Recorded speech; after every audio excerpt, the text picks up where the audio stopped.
let me share with you this interesting brand creation, and you can see like how they made it really a playful identity.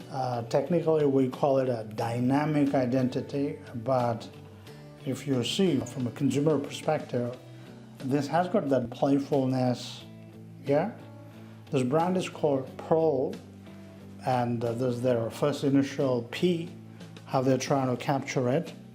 I'll share with you some more their brand touch points, the posters, and their other materials like advertisement pieces and their POP materials.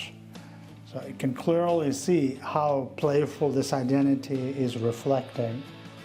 And personally, I like the color scheme as well, and the way they try to capture the essence of the brand. That's fantastic. And they kept that playfulness, creating these different patterns on their identity, so that identity doesn't look boring, but at the same time you can recognize, hey, this belongs to Pearl brand. So it's very important. It depends upon if your category is looking for some dynamic identity, then you should opt for it. If your category doesn't require, you can avoid having this plurality or multiple aspect. It depends upon the category.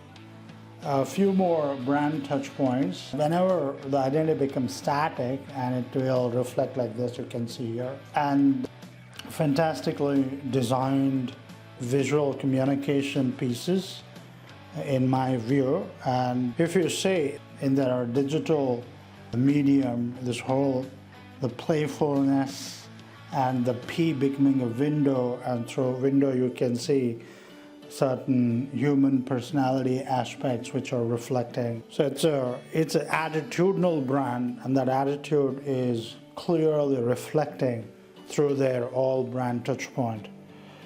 And it's good to see that such a wonderfully designed brand, and as a business owners, you need to be aware about this variety of brand style and storytelling.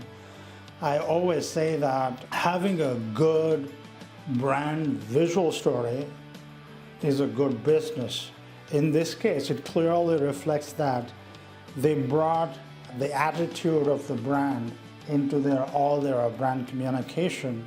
And looking at these brand communication, you can clearly see that this brand is all about representing playfulness, youth, and entertaining. And it's very important to capture your brand essence into your visual story, so that your prospective consumer is able to associate with your brand the way you want them to associate. See, generally what happens, the TGs, they have a certain aspirations.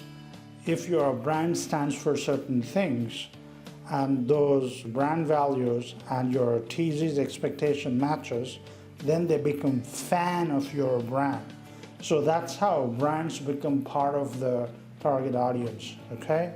So it's always better to have a set of values and try to portray those values, bring those values alive in your brand language and brand touch point.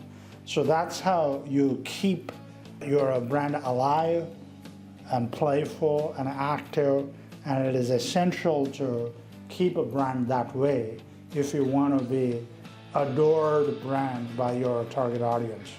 Thanks for listening. I will see you in the following session.